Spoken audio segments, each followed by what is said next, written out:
ha anunciado que apelará a la resolución del Jurado Nacional de Elecciones que le impide inscribirse. Para ellos, esto no se queda así. Esto quedan los demás.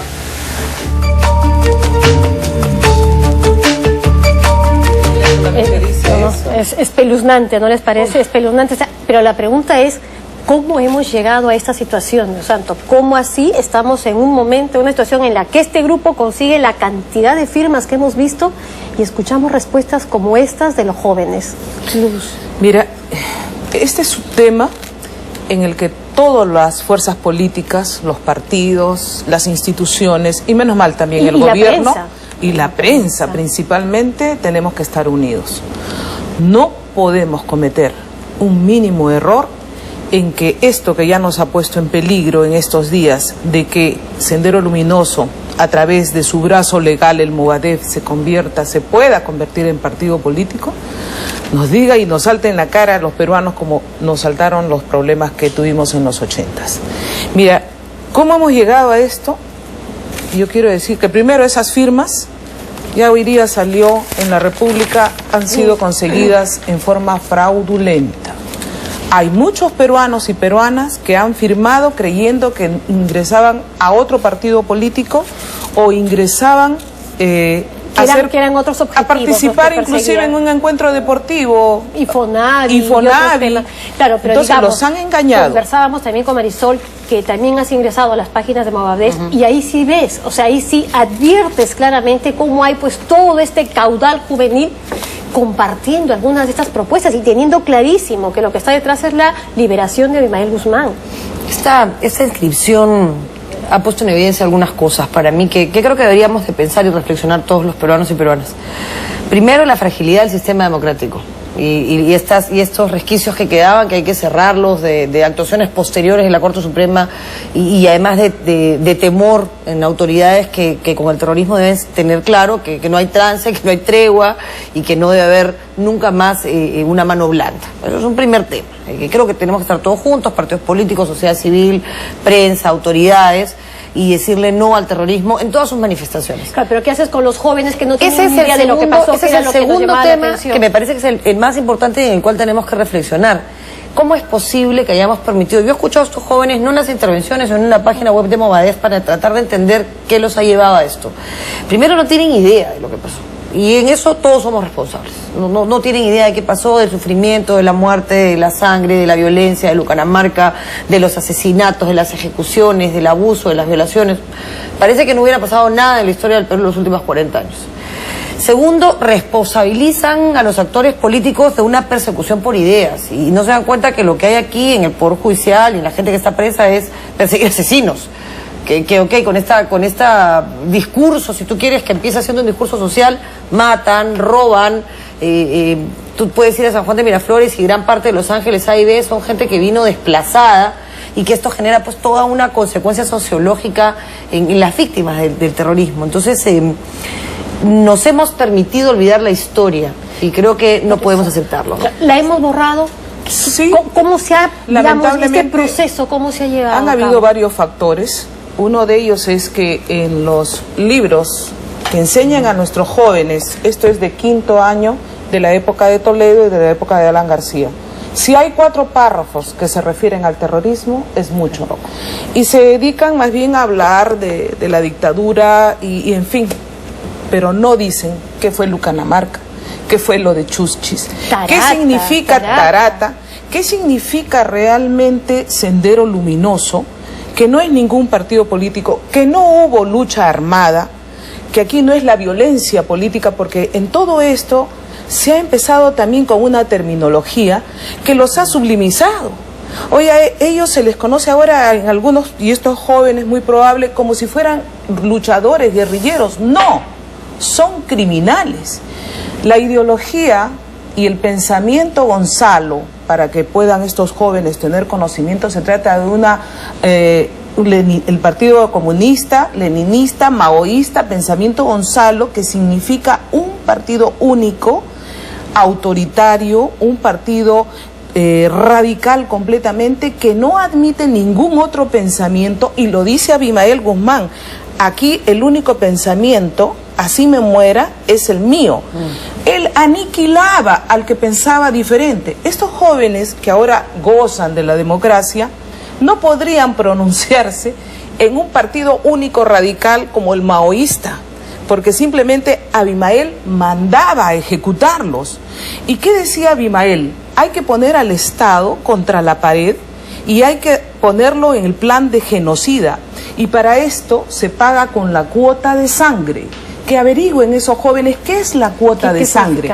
La cuota de sangre quería decir que tenían que morir soldados, tenían que morir campesinos, inclusive su propia gente de Abimael, y él se alegraba porque decía, estamos pagando nuestra cuota de sangre, y lo dice en su libro. Y lo justificaba. Entonces, es la violencia pura, y que ellos querían alcanzar el poder con la violencia, y lo que están haciendo ahora solamente es un camuflaje, una estrategia de utilizarnos a la democracia, y que creen que la democracia realmente es boba y no se sabe defender, para enquistarse en ella y petardearla desde adentro. Ahora, los partidos políticos son los llamados en este caso a que en la cancha, porque esta es una batalla política también. Además tiene que darse en ese campo, ¿no es cierto?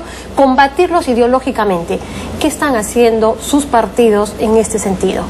Mira, yo te agradezco la pregunta. Yo creo que hay que enfrentar esto en dos aspectos. El primero, la responsabilidad política que tenemos todos nosotros, y creo que en eso hemos estado juntos. Yo he escuchado y he revisado los discursos de todos nosotros, y todos han sido claros, frontales, una moción multipartidaria también, y radicales. Nosotros no vamos a aceptar, y no te hablo solo del PPC ni de la alcaldesa, más allá de algo declarativo. Lo que pasa es que, Roxana, que es importante, pero de todas maneras, hay acciones que se han tomado inmediatas. Primero, hay colectivos, hay un colectivo que tiene el PPC, que está formado por jóvenes, que contribuye con el colectivo no a la inscripción de Movadef, donde nuestros jóvenes lo que hacen es hacer trabajo de difusión de qué cosa pasó en la época del terrorismo, porque realmente hemos notado ahora con las entrevistas, esta parte de la historia se ha borrado, y un joven de 20 o 25 años hoy no sabe qué cosa sucedió. Hay que hacer un trabajo interno de los partidos de capacitación para que los líderes del futuro puedan hacer su trabajo hoy día, y que no te enfrentes con una memoria colectiva que ha seleccionado aquellas cosas que se usan para combatir en una campaña, y no lo importante, que es cómo es que el terrorismo marca una generación en el Perú. ¿Se debió seguir las recomendaciones de la Comisión de la Verdad? La Comisión de la Verdad Martín Tanaka señalaba eso, es un referente, pero en todo caso, para seguir la verdadera historia tú tienes que tener varias fuentes. Es un referente, no está completo. Es más, ahí yo le he reclamado varias cosas a la Comisión de la Verdad. El hecho de que no nos haya llamado, por ejemplo, a los partidos. Yo luché contra Sendero Luminoso. Yo he sido amenazada. Yo estoy en la lista de Sendero Luminoso. Me atacaron mi casa 2 veces. Y la Comisión de la Verdad, siendo yo dirigente nacional de un partido político, no tuvo la gentileza de escuchar mi versión. Entonces, pero es una parte de la fuente. No digo que se deba descartar, pero hay otras fuentes. Los mismos procesos históricos que han hecho las Fuerzas Armadas y los partidos políticos. Todos los partidos políticos tenemos mártires. Hay mártires del PPC, de Unidad de Izquierda Unida, de Unidad Nacional, del Partido Aprista, de Cambio 90, de los fujimoristas. Yo creo que todo eso se tiene que rescatar, y si es que están pensando hacer ese museo de la memoria, que sea pues con las acciones verdaderas, no sesgadas a una sola parte. Lo otro es que tenemos que hacer, Roxana, que ya que se imprimen libros, todos los años los hacen comprar a los chicos libros o repartir el Ministerio de Educación, que se lea la verdadera historia, que se pongan todas las acciones criminales de Sendero Luminoso. No puede ser que pasen en 3 o 4 palabritas, que si yo te enseño aquí es gravísimo que a los muchachos prácticamente se les esté cortando parte de la historia. Mira tú, lo que hemos tenido al frente, yo me imagino ahí habían algunos que ya estaban en los 30, ¿ah? ¿Cómo es posible que no hayan escuchado nada? ¿No? Mira, y como vuelvo a decir, aquí estamos todos unidos. Hay una moción multipartidaria desde la Comisión de Defensa que debemos aprobarla en el Pleno del Congreso, pero además hay un trabajo de los medios de comunicación. Que no debemos cometer los errores del pasado también. Y no debemos hacer apología del terrorismo. Lo que están haciendo algunos elementos ahora, y está penado, y el fiscal debería actuar de oficio, están haciendo apología del terrorismo cuando dicen que Abimael Guzmán no era un terrorista. ¿Qué era? ¿Un santo señor? ¿Un guerrillero?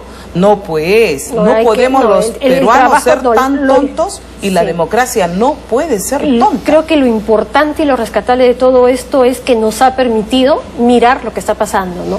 Pero además ponerle punto final, Rosana. Y ponerle punto final, estar alertas y saber lo que tenemos que combatir. Y que además, el Rosana, jurado, perdóname, que el jurado, sí. ¿Por qué? O sea, porque si tú te pones a pensar, yo me he detenido mucho a pensar por qué. Probablemente mi combate a toda esta época ha sido siempre desde el partido. Y hemos tenido nosotros discusiones sobre la forma como se enfrentó el terrorismo y nos hemos olvidado que el enemigo común que todos tenemos es el terrorismo. Y es algo que hemos ignorado, lo hemos sublimado. Pensamos que con detener a Abimael en la cárcel el tema se había terminado. Se ha enjuiciado, Marisol, hay que continuar con esa labor. Se ha arrinconado a quienes estuvimos combatiendo el terrorismo y por errores que yo no me voy a poner a discutir ahorita y que se han pagado y que está bien, que mucha gente que está ahí en la cárcel, pero por errores no se ha rescatado lo que el país, la población, con las rondas campesinas, los comités vecinales, nuestros policías que están mutilados. Entonces todo eso no se rescata. Deberíamos estar nosotros haciendo memoria colectiva todos los días de qué fue, por ejemplo, Lucana Marca cuando se dio, Chuchis cuando se dio, Tarata cuando se dio, María Elena Moyano cuando murió, aquí todavía faltaban varias preguntas. Pascuala Rosado de Huaycán, una mujer lamentablemente pobre, que ya el tiempo se nos ha acabado, pero lo que sí creo que nos ha quedado claro es que hay una tarea enorme que hacer y que no debemos descuidar, ¿no es cierto? Lo que sí tenemos que decirles al jurado que esté a la altura de las responsabilidades y la defensa de la democracia y del Estado de Derecho. Sí. Así es. Eso no puede volver a suceder. Yo les agradezco el haber estado con nosotros esta noche. Gracias a ti también. Ok. Nosotros hacemos una breve pausa y no se olvide un informe especial respecto a cobros de aire en lugar de agua en recibos de Sedapal. Yo estoy un día echada en mi cama y el bebé está jugando y de repente ve mi secadora de lo normal que estaba y me la pone en el pecho y me mira con cara de loco así y me dice: te voy a matar, maldita, maldita. Párale.